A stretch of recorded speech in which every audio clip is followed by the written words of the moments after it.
नारायण।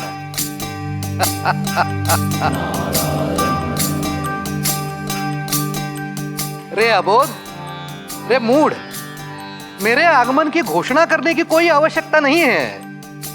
देवताओं से लेकर मनुष्य तक सब जानते हैं कि नारद को तो रमता जोगी होने का श्राप है।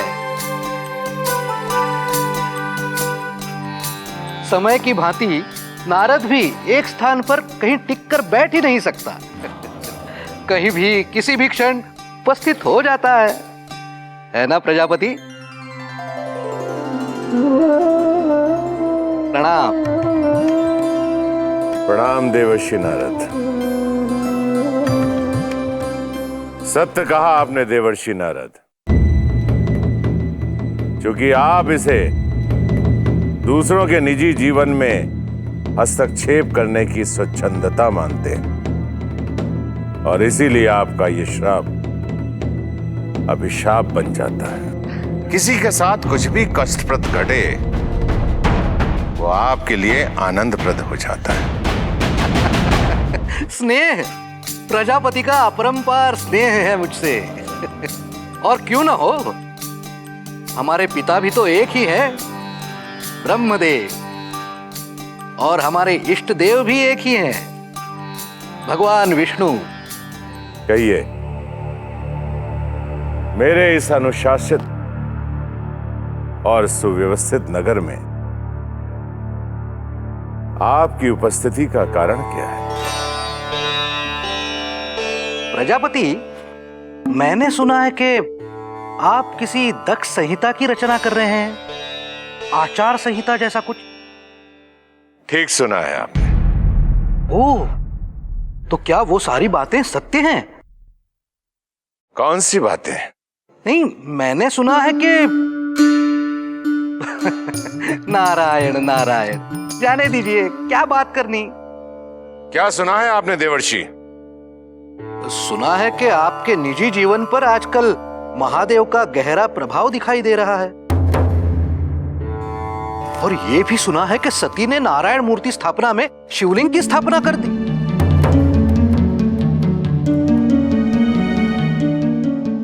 तो विश्वास ही नहीं कर पाया प्रजापति। आपको बड़ा दुख हुआ होगा ना?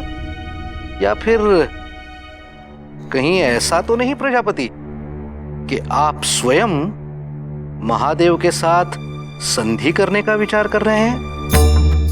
मुझे विश्वास था, इसीलिए आप यहां आए। जितना मैं आपको जानता हूं और समझता हूं, यहां आए हैं तो यहां से सीधे आप शिव के पास जाएं। तो कह दीजिएगा उस शिव से कि उसकी क्रूरता ने प्रजापति दक्ष के संकल्प को और भी दृढ़ कर दिया। मैं शीघ्र ही कुछ ऐसा करने जा रहा हूं जिसके पश्चात आपके महादेव को यह अनुभूति हो जाएगी कि उसने प्रजापति दक्ष की शक्ति और उसके सामर्थ्य को आंकने में कितनी बड़ी भूल की। नारायण नारायण। चलो नारद, समय कम है और काम बहुत। नारायण नारायण। प्रणाम प्रजापति। प्रणाम देवर्षि नारद।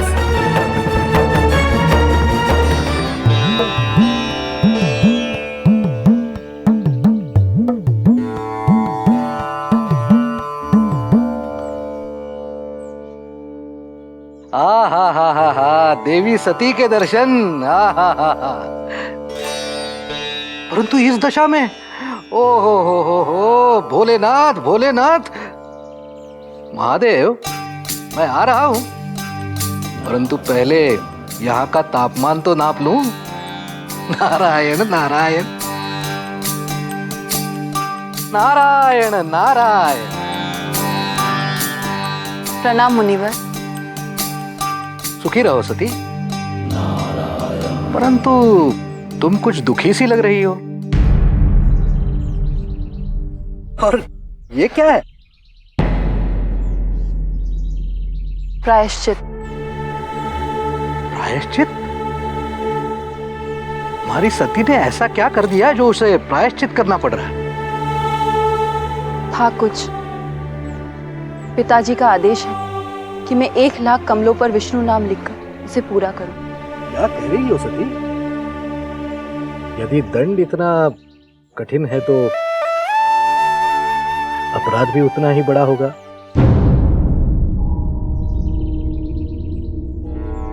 जाने दो, घाव कुरेदने का मेरा स्वभाव ही नहीं है, और भूल तो हम सभी से हो जाती है।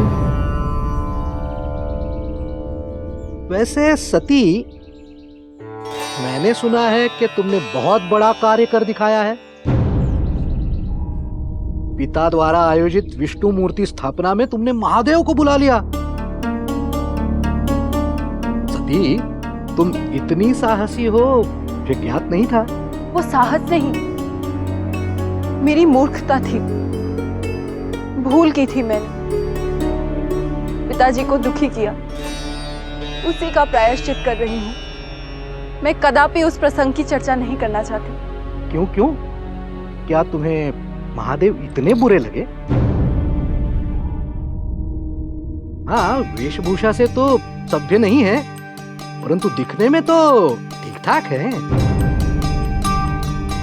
और ये तो कहना होगा सती कि उनके व्यक्तित्व का अपना ही एक आकर्षण अवश्य है। क्षमा कीजिए देवर्षि, इस प्रायश्चित को पूरा करने के लिए मैं समयबद्ध हूं।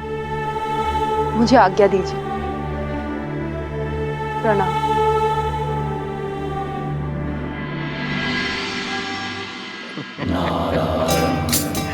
नारायण नारायण। महादेव, यहाँ का तापमान तो बढ़ा हुआ ही है इस समय। और इससे पहले कि यहाँ की ग्रीष्म ऋतु आपके कैलाश पर्वत की सारी बर्फ पिघला दे, मैं आपके दर्शन कर लेता हूँ। और अब मेरे पास तो आपके दर्शन का कारण भी है। नारायण नारायण नारायण नारायण।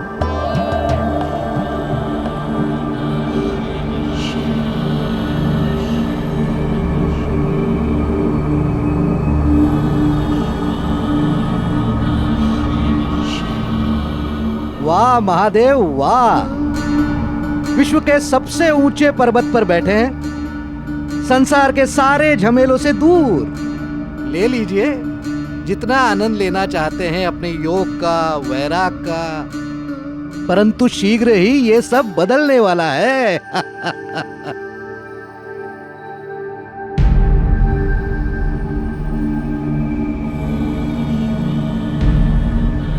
नारायण नारायण। बेचारी सती, कहां उन भव्य महलों में रहने वाली, चंदन और घी की सुगंध में खेलने वाली, इन स्मशान और सन्यासियों के साथ कैसे जिएगी?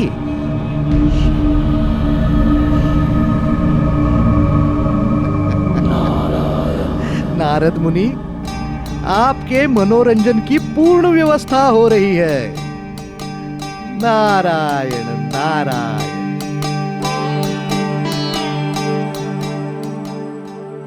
अरे हटो हटो, अरे हटो भी, रास्ता छोड़ो, जाने दो मुझे। अरे जाने दो, क्या कर रहे हो?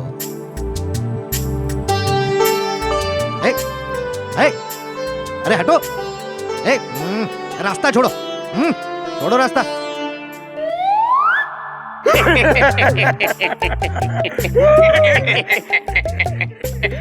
प्रणाम देवर्षि। महादेव तक पहुंचने के लिए प्रेत और गंज से मिलना अनिवार्य है। दूरी बनाए रखो, उचित दूरी बनाए रखो। तुम्हारी गन मुझसे झेली नहीं जा रही। आए हाय, ऐसी क्या खलबली मच गई नीचे जिसने आपको यहाँ ऊपर आने के लिए विवश कर दिया है? क्या मतलब? मैं महादेव के दर्शन हेतु आया हूँ। अरे छोड़िए देवर्षि, क्या मैं आपको नहीं जानता? जब तक कोई मसालेदार बात ना हो, प्रकट ही नहीं होते आप यहाँ। तुम क्या कैलाश के द्वारपाल हो कि तुम्हारे हर प्रश्न का उत्तर दूं? अरे देवर्षि, आप तो क्रोधित हो रहे हैं। चक्कर चक्कर क्या है कि आप सारे सारे ब्रह्मांड का भ्रमण करते रहते हैं, इतना कुछ देखते हैं, इतना कुछ सुनते हैं, और हमें देखिए, हमें तो यहाँ से नीचे जाने की अनुमति ही नहीं। अनुमति ही नहीं। बस जब केवल कहीं हमें महादेव भेजते हैं या स्वयं अपने साथ लेकर जाते हैं, बस इसीलिए हमें कुछ पता ही नहीं चलता कि नीचे चल क्या रहा है। अब आप जैसे ज्ञानी से बात करके हमारा ज्ञान वर्धन होता है हमारी जानकारी बढ़ती है। तो आप लोगों की जानकारी के लिए एक बात आप लोगों को बता दूं कि यहाँ कोई आने वाला है। कौन? है एक स्त्री। स्त्री स्त्री का आगमन। ये जो दिन भर आराम से बैठकर हम चिलम फूकते हैं, ये सारी स्वतंत्रता हमसे छिन जाएगी। किसी भी स्त्री का इस कैलाश पर कोई काम नहीं, कोई काम नहीं। गन प्रेत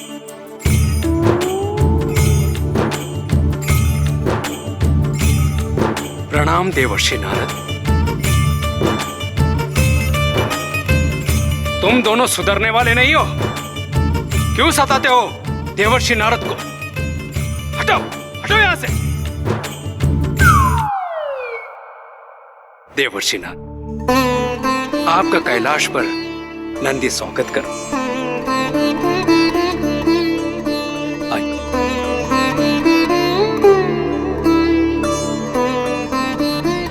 प्रभु, नीचे आपके गण प्रेत आदि मिले थे, 3 लोग के समाचार पूछ रहे थे।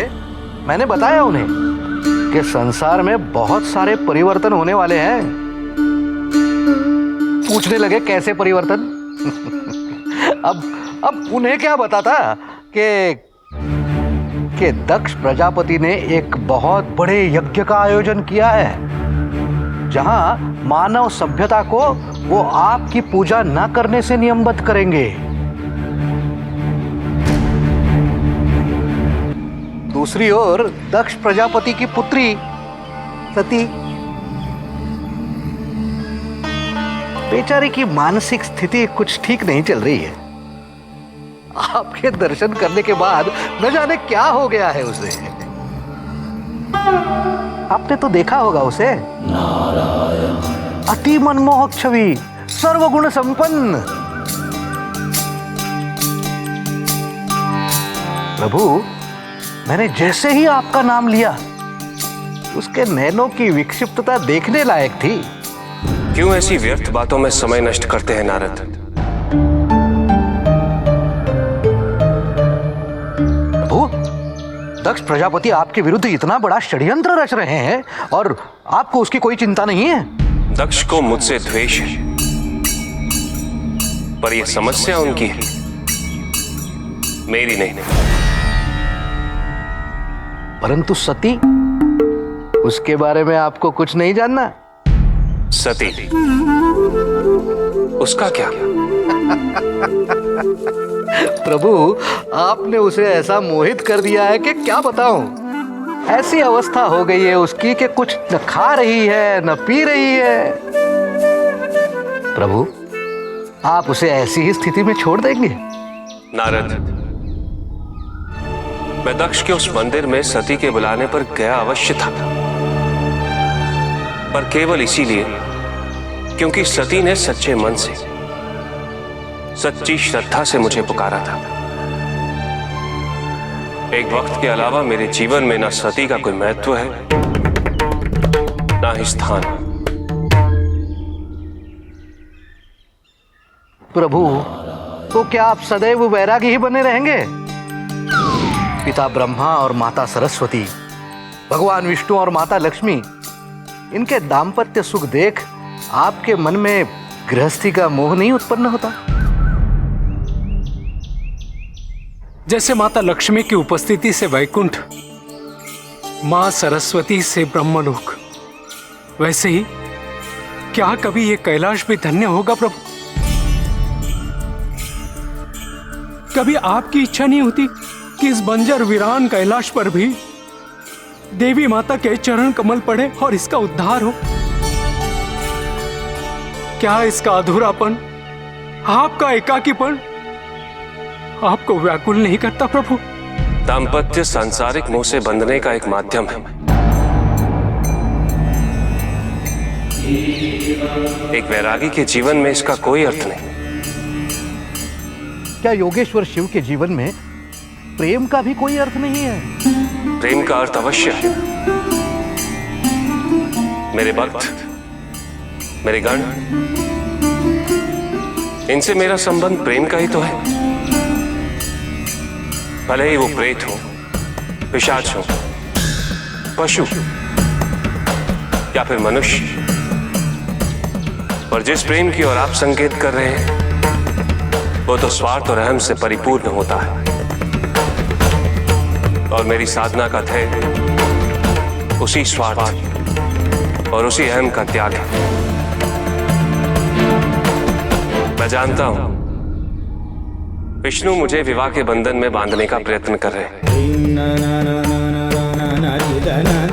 पर मैं हर बंधन से मुक्त हूं, संतुष्ट हूं,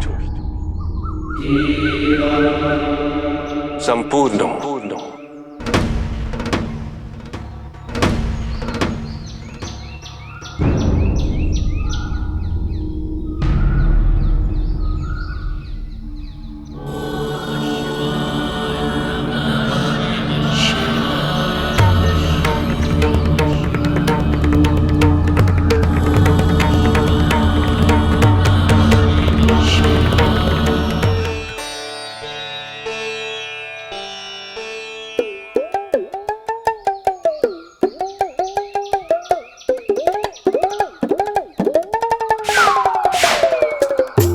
क्यों? हम लोगों के होते हुए महादेव का जीवन अधूरा कैसे हुआ रे? क्या हम उनका ध्यान नहीं रखते? क्या उनकी सेवा नहीं करते? और अगर तुझे वैकुंठ की इतनी इच्छा है तो वहीं जाकर घंटी क्यों नहीं बजाता है? स्त्री का स्वागतम यानी दुख और पीड़ा का आगमन। अरे उसने कहीं महादेव को अपने वश में कर हम दोनों को यहाँ से बहिष्कृत करा दिया तो नहीं। और हमारे इस शमशान को हमसे छीन कर अपने मनोरंजन के हेतु कहीं इसे उद्यान में परिवर्तित कर दिया तो? अरे वैसे भी नंदीस, हिमगारी वातावरण में महादेव के साथ निर्वाह असंभव है, असंभव। नंदी, यहाँ पर कोई भी स्त्री नहीं टिक सकती, नहीं टिक सकती। देवर्षि, अब आप ही कुछ कीजिए। कब तक ऐसा चलेगा? कब तक? चिंता ना करो नंदी, ये प्रक्रिया तो आरंभ हो चुकी है। अब तुम्हें, मुझे या और किसी को कुछ भी करने की आवश्यकता नहीं है। जो भी करना है देवी सती ही करेगी। नारायण नारायण।